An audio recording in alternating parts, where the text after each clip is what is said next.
Men, the most destructive thing a woman can do in a relationship is constantly compare you to other men while pretending she's fully invested in you. She's not evaluating you based on who you are as an individual or whether you're compatible together. She's running a comparison algorithm in her head where you're measured against exes, male friends, men she sees online, or some composite ideal she's constructed from multiple sources. Before we get into it, don't forget to like and subscribe. And hit hype to boost this episode. Drop a comment below with your city or country. I'm always curious where viewers are joining from. Red flag 1. She mentions what most guys or other men do in different situations. When she frequently references what most guys do, what other men would do, or how men typically handle situations, most men don't catch that she's comparing because she's not naming specific individuals.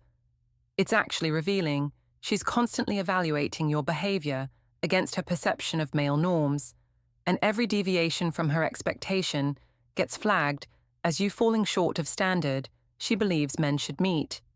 What this pattern actually reveals. This pattern reveals she has mental template of how men should behave based on observing or experiencing other men, and she's measuring everything you do against that template. Women who constantly reference what most guys do or what other men would do are telling you they're not evaluating you as individual. They're evaluating you as representative of your gender who should conform to behaviors they've observed in other males. Notice how she uses these references.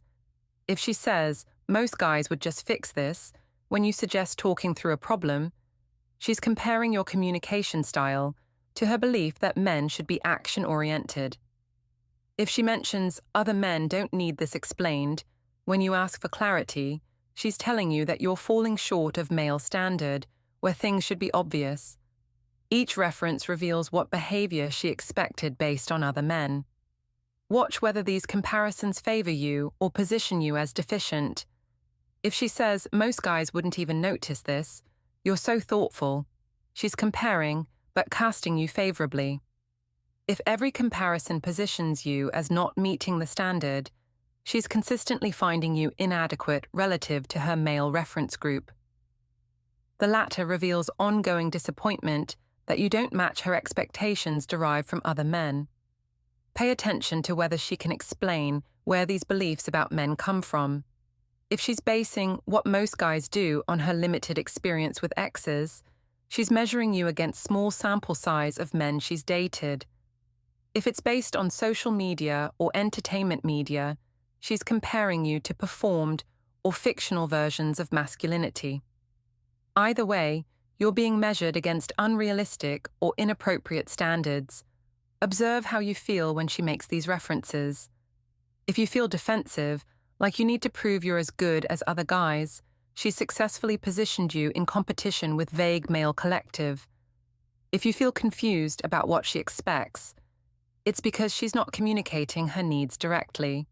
She's expecting you to match behaviors she's observed elsewhere. Notice whether these comparisons increase during conflicts.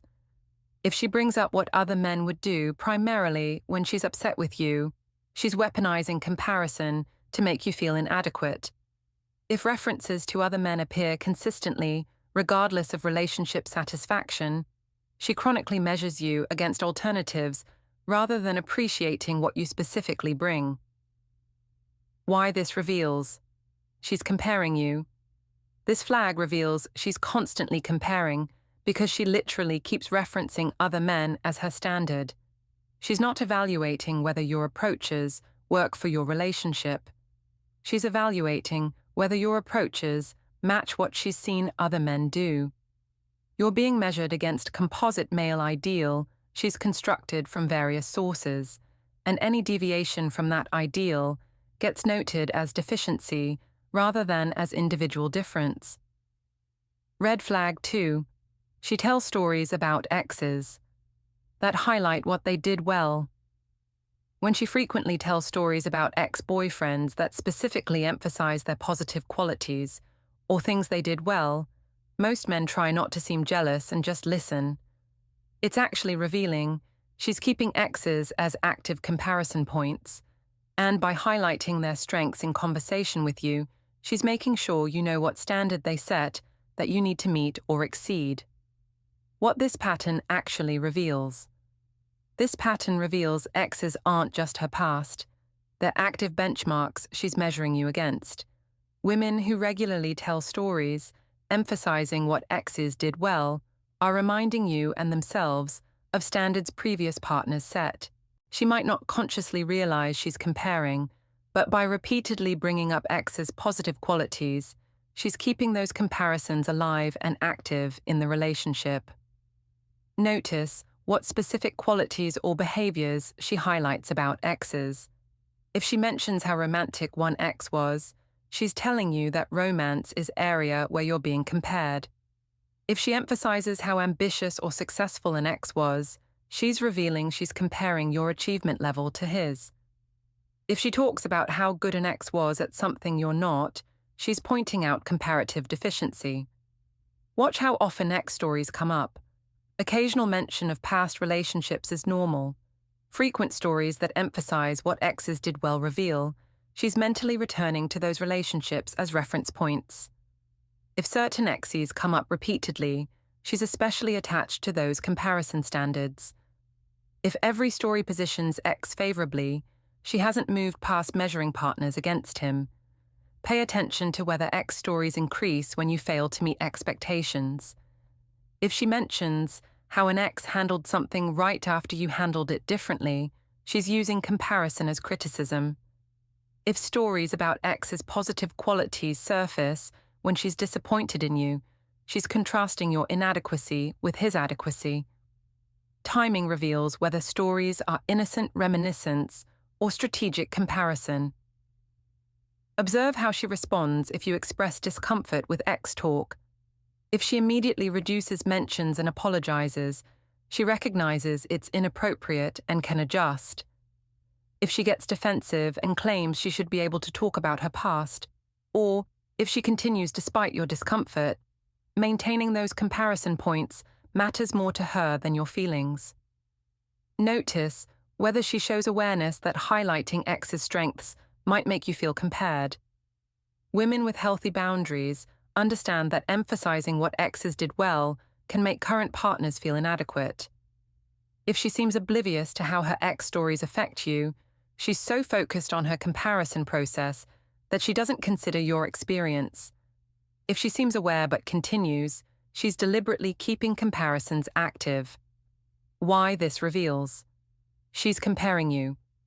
This flag reveals comparison because she's literally telling you about standards set by previous men. By emphasizing what exes did well, she's creating explicit comparison framework where you're measured against their strengths. You're expected to provide what they provided or better, and she's making sure you know what you're competing against by regularly reminding you of their positive qualities while you're falling short. Red flag 3, she asks questions about your life that feel like screening against criteria. When she asks detailed questions about your career trajectory, earning potential, social status, lifestyle choices, or future plans in ways that feel less like getting to know you and more like checking boxes, most men think she's just thorough about compatibility. It's actually revealing she has specific criteria derived from comparing multiple men, and she's screening you against standards set by observing or experiencing other options. What this pattern actually reveals?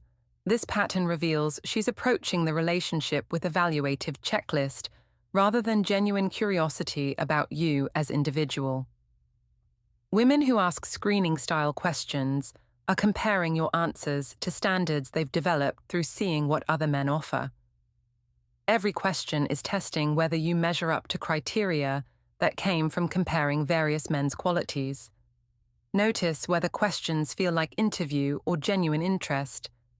Genuine interest asks open-ended questions and follows up based on your specific answers. Screening questions feel like she's checking specific requirements off a list. If you sense she has predetermined acceptable answers and is evaluating whether you meet them, she's comparing you to criteria rather than learning about you. Watch what categories her questions focus on. If she asks detailed questions about income and career advancement, she's comparing your financial provision potential to other men's. If questions focus on status markers like where you live or what you drive, she's comparing your social standing. If questions target future plans, she's comparing timeline compatibility. Each category reveals what she's benchmarking. Pay attention to whether she seems satisfied with your answers or if she probes for better responses. If your answer doesn't meet her threshold and she keeps asking variations seeking different answer, she's hoping you'll reveal something that measures up better to her standard. If she seems disappointed by honest answers, those answers fell short of comparative standard she was measuring against. Observe whether she volunteers similar information about herself or only extracts information from you. If screening is one-directional, she's gathering data to evaluate you while protecting her own information. If she's equally transparent, at least there's mutual evaluation happening. But even mutual screening reveals comparative approach rather than organic relationship building.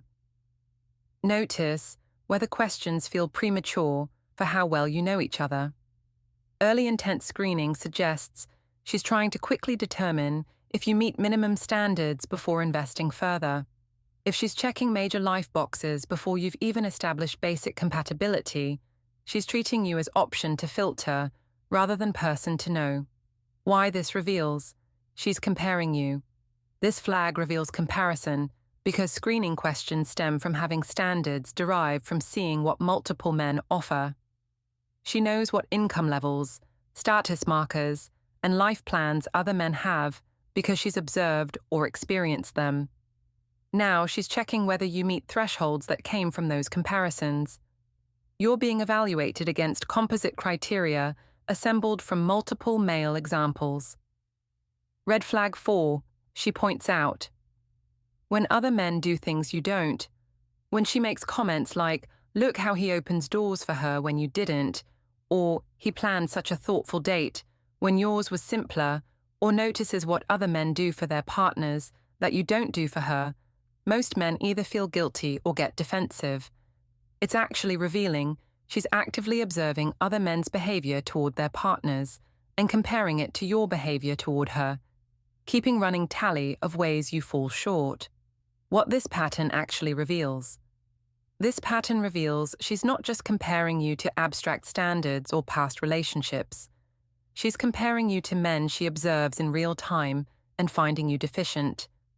Women who point out what other men do that you don't are actively scanning for evidence that partners could be treating them better based on what they see other men providing to other women. Notice how she delivers these observations. If she mentions what other men do casually, as though it's just interesting observation, she's bringing it to your attention, hoping you'll adopt those behaviors. If she says it with obvious disappointment or criticism, she's directly comparing you unfavorably. If she frames it as suggestion like, "That's such a nice gesture, hint hint," she's comparing while trying to train you. Watch whether she points out specific men you both know or generic observations about men. If she specifically mentions her friend's boyfriend or your coworker and what they do, she's comparing you to identifiable competition. If observations are generic about men she sees, she's comparing you to broad male population. Either way, she's measuring your performance against external male examples. Pay attention to what categories of behavior she notices other men doing. If it's romantic gestures, she's comparing your romance delivery to other men's. If it's financial generosity like expensive gifts or experiences, she's comparing what you spend on her to what other men spend on their partners. If it's attentiveness or servicing behaviors, she's comparing your effort level. Each category reveals dimension of active comparison. Observe how you're expected to respond. If she clearly wants you to start doing what she observed other men doing, she's using comparison to shape your behavior. If she gets upset when you don't spontaneously adopt behaviors she's pointed out, she expected comparison to automatically motivate change. If she references the same behaviors repeatedly, you're failing a test she's administering through comparison. Notice whether these observations come with explicit expectations or just pointed comments. If she directly tells you she wants you to do what other men do, at least she's communicating clearly, even if comparison is problematic. If she just points things out, expecting you to figure out she wants the same treatment, she's using passive-aggressive comparison as communication method. Why this reveals she's comparing you. This flag reveals active, ongoing comparison because she's literally observing what other men do and measuring your behavior against it. She's not appreciating what you specifically offer. She's cataloging ways other men's behavior exceeds yours. You're in constant competition with every man she observes, treating his partner in ways that surpass how you treat her. The comparison never ends because there's always another man doing something you're not. Red flag 5. She describes her type or ideal partner in ways you don't match. When she talks about her type, describes her ideal partner, or lists qualities she values in ways that clearly don't describe you, most men either try to change to match her preferences or feel insecure but don't address it. It's actually revealing she's comparing you to ideal standard you don't meet, and by verbalizing that standard, she's making sure you know you fall short of what she really wants. What this pattern actually reveals. This pattern reveals you're not actually what she wants. You're what she settled for, or what's available while she maintains awareness of preferences you don't fulfill. Women who describe types or ideals that don't match their current partner are comparing that partner to unmet standard and keeping that comparison active by regularly referencing what they actually prefer. Notice how different her stated preferences are from what you offer. If she describes wanting someone highly social and outgoing, when you're introverted, she's saying she prefers the opposite of what you are. If she emphasizes wanting ambitious go-getter, when you're content with current achievement level, she's comparing your drive unfavorably to what she values. The greater the mismatch, the more problematic the comparison. Watch when she brings up her type or ideal. If it comes up when she's dissatisfied with you, she's using it as indirect criticism.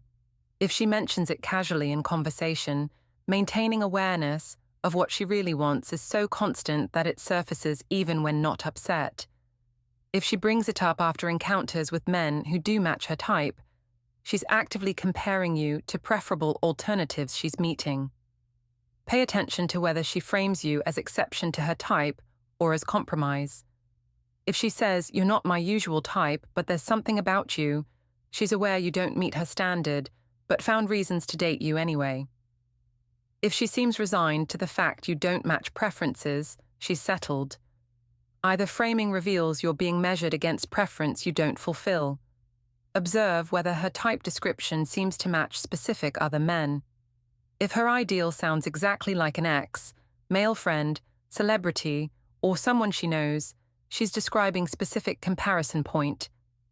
If it matches her ex particularly closely, she's comparing you to him and finding you lacking in key areas she values. Specific examples make comparison even more concrete and damaging. Notice whether she expects you to change to match her type or accepts the mismatch. If she tries to get you to adopt qualities you don't have, she's attempting to mold you into her preference. If she criticizes ways you differ from her ideal, she resents the mismatch. If she's accepted you as you are, why does she keep verbalizing preferences you don't meet? Why this reveals? She's comparing you. This flag reveals comparison because she's explicitly maintaining mental image of ideal that you don't match. By verbalizing her type or preferences that don't describe you, she's keeping comparison active between what she has and what she wants. You're constantly aware you're not her actual preference, and she's reminding you and herself that you fall short of standards she values. She chose you despite not being her type, not because you are. Red flag 6. She tracks what other women get from their partners and mentions it. When she notices what her friends' partners do for them, what gifts they receive, what experiences they're given, and she mentions these things to you, most men think she's just sharing what's happening in her social circle. It's actually revealing. She's comparing what you provide to what other men provide to their partners, and she's keeping score of whether you measure up to the treatment standard she sees others receiving. What this pattern actually reveals. This pattern reveals she's observing other relationships as benchmarks for what she should be receiving in hers. Women who track and mention what friends' partners provide are comparing their relationship experience to others and evaluating whether they're getting equal or better treatment. You're being measured against collective standard set by all the men in her social circle. Notice what specifically she mentions about other relationships. If she points out expensive gifts, she's comparing what you spend. If she mentions romantic gestures or thoughtful planning, she's comparing your effort level. If she emphasizes how attentive or devoted friends' partners seem, she's comparing your relationship investment. Each mention reveals dimension where comparison is happening. Watch whether mentions come with explicit expectations or just observations. If she says, Sarah's boyfriend surprised her with a trip, and then looks at you expectantly, she wants similar treatment. If she mentions what others receive repeatedly, she's building case that you should be providing more. If she seems resentful when describing others' relationships, she feels she's receiving less than her peers. Pay attention to whether she ever mentions ways your relationship exceeds others or only ways it falls short. If comparison only highlights what you're not providing that others are, she's using observation of other relationships to catalogue your deficiencies. If she never acknowledges ways you exceed other partners, she's selectively comparing in ways that position you negatively. Observe what she says about partners who provide less than you do. If friends have partners who provide less, but she never mentions that, she's only tracking upward comparisons that make you look inadequate. If she mentions partners who provide less, but defends them or explains their circumstances, she's more sympathetic to other men's limitations than yours. Notice whether this comparison tracking increases around gift-giving occasions or relationship milestones. If she mentions what others receive right before birthdays, holidays, or anniversaries, she's setting expectations based on competitive observation. If tracking intensifies when friends announce engagements or relationship progression, she's comparing your relationship timeline and commitment level. Why this reveals? She's comparing you. This flag reveals comparison because she's using her entire social circle's relationships as measuring stick for yours. Every gift a friend receives, every gesture a friend's partner makes, every experience another couple has becomes data point in comparison analysis. You're competing with every man in her social circle, and she's tracking whether you're meeting the collective standard they're setting.